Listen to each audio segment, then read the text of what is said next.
My name is Tom, and this is my story on how my father's depression affected me, my mother, and my brother.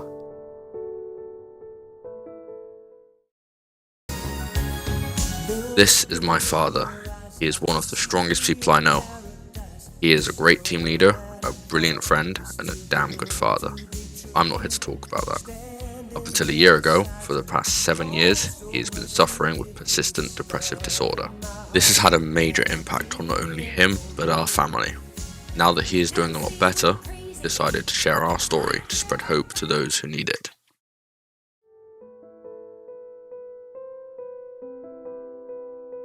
What was the main cause of your depression?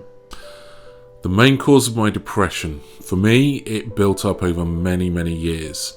But I guess it boils down to working in a toxic environment where the management style was extremely aggressive and very old school. So it would be in sales meetings, if things weren't going right for someone or myself, then the manager would start to humiliate and berate that person in front of everybody. And then that then led into one-to-one meetings where if things weren't quite what they wanted it to be, it wasn't a supportive culture. It was a let's tell that person how rubbish they are and really point out what they're doing wrong in a very aggressive and demeaning way. And so over many years that just built up and up and up and started to affect me in ways that I didn't realise were happening at the time. What made you realise you were depressed? That's a really interesting question because I was pretty sure I wasn't feeling right, but I was always a person who was very strong and very out there. So I'm not going to be depressed, right? Why would I be depressed? I'm Matt. And it actually took me talking to a friend about how stressed out I was. And that friend at work happened to be a mental health champion. And they suggested that I speak with a counsellor from the employee assistance program that my company offered. And so I did.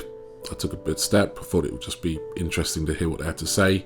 And at the end of it, they were very clear that what I was going through was far from acceptable, but also that counselling wouldn't help me because the whole point of counselling is to understand what is causing your issue. And it was very clear to the counsellor that even though I hadn't really realised it myself, I knew exactly what the problem was.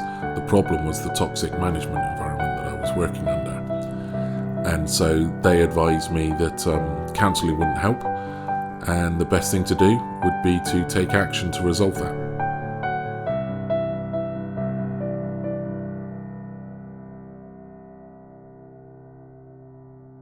It was difficult for me, my brother and my mum, because other than when we all had to go out and or when we ate as family, it was kind of like he was never there. I remember when I was younger going to my mum and telling her that I was angry at somebody who upset my dad a long time ago because I thought that he was the reason my dad had changed from this funny guy who would embarrass me to somebody who would hide away in his office 90% of the time. However, he always made sure that we were okay, whether that was financially or mentally. He was always there to help us if we really needed him. Now that I have said my piece, here is part 1 from a statement written by my mother. What's it like to live with someone who has depression? The only way I can describe it is that it's like having an unwanted visitor in your home and family. Some people call it the black dog. That black dog, your husband's depression, that they're walking with, is blocking them, getting in front of them, tripping them up, stopping them and making them unable to do things that they want to do. And if you're not careful, that black dog will eagerly jump into your lap and get in your way and trip you up. So you have to say, stay, and keep on going without it following you. Days out together get less and less where you attend those as a whole family. It ends up being something you do on your own as a parent with your children, quite often making you feel like a single parent. This attaches a sad element to everything you do, trying to enjoy your time with your children, while the black dog keeps your husband firmly at home. Simple trips out together, even going to the shops, don't happen anymore. It gets to a point when you ask your husband if they'd like to join you, already knowing that the answer would invariably be no, or I can't, whilst the black dog is seated firmly on their feet. So you don't bother asking anymore. It's easier to go on your own, so you don't have to face the black dog, which is keeping you apart. Doing things together at home, just day to day, are non-existent. The black dog firmly has your partner in a rut, keeping them pinned down. In a rut your husband can't get out of, because that black dog is lying on top of them with their full weight. So you carry on, carrying what load you can and coping with what you can on your own. People ask me, how's Matt? Every time I go out with friends I get asked that, because they care about him and I. You quite often end up expanding the truth, replying, yeah, he's okay, he's fine, smiling through it, because it's easier to do that rather than explain what is going on and how lonely it is, because you don't want to go through all the ins and outs of how the black dog has firmly planted itself in the home and family, and you don't actually know what to do anymore, and you can't see when it might leave. Living with someone and sharing a life with someone who has depression is lonely. The black dog keeps you apart, causing loneliness for everyone in the family. What do? I get on with it.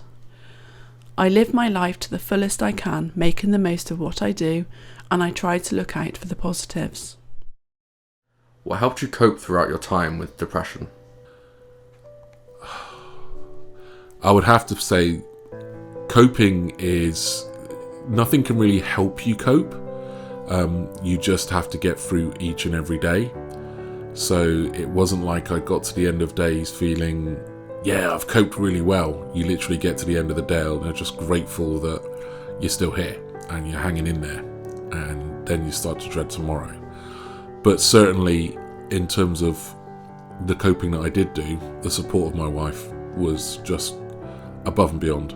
She just instinctively knew that badgering me or trying to make me do things or get support wasn't the way to do it. So she was just very, very respectful of my need to be shut away and not engage. And she just stepped up. She really stepped up as I stepped back. So in terms of our family and how we got through it all, I would have to give the vast majority of the credit to your mum and my wife. How did you overcome your depression? Well, in this I was very lucky, because once I had that realization that I was depressed, and those feelings of terror and also not knowing how to cope with the next minute or second were anxiety and panic attacks, and that was actually happening to me, then when it was pointed out that I needed to take action to resolve the issue, and I knew what the issue was, I started looking for another job. And sure enough, when I secured another job and started working for that organisation that I'm currently doing now, it was just an amazing group of people, just really normal, nice, supportive. We all worked together, and so for me, I think I was very, very lucky that the answer to resolving my depression was as simple as switching a job. Although switching that job, making that decision, was actually a process that took years, because I was very ingrained, and better the devil you know, the grass is not greener on the other side, all those things. So it really took me getting quite ill and suffering from blood pressure issues to really realise that I had to make a change.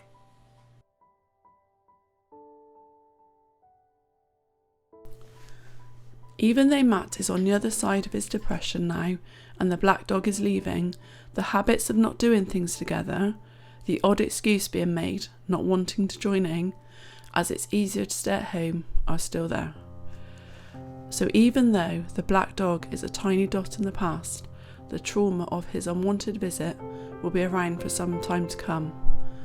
The habits the black dog tried to formulate in all of us are now being broken down, slowly and surely, and new habits are being formed within us all as our lives move on without the visitor we never asked for. If you could talk to somebody right now who was depressed, what would you say?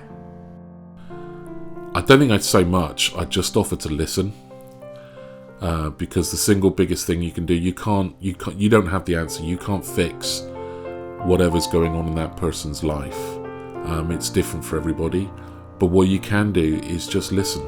And sometimes that may mean listening over and over again to the same thing over and over again, and never showing that you're bored or I've heard it, whatever.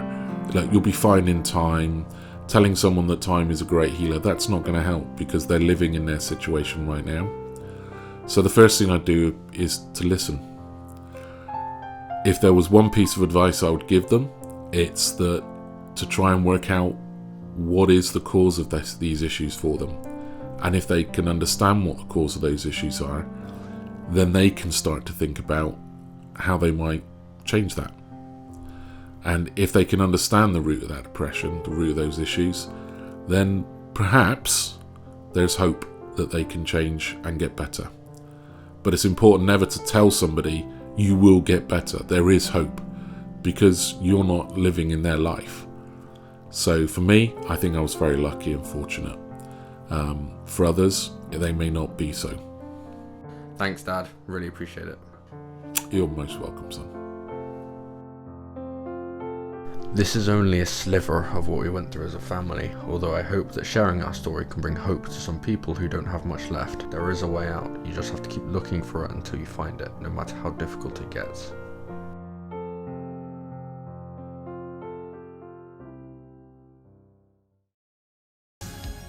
I am happy to report that just after a year of my dad working at his new job, he is back to his hysterical self, just like he is in the video you are watching. As a family, we are all doing a lot better and are living life to the fullest. Thank you for watching.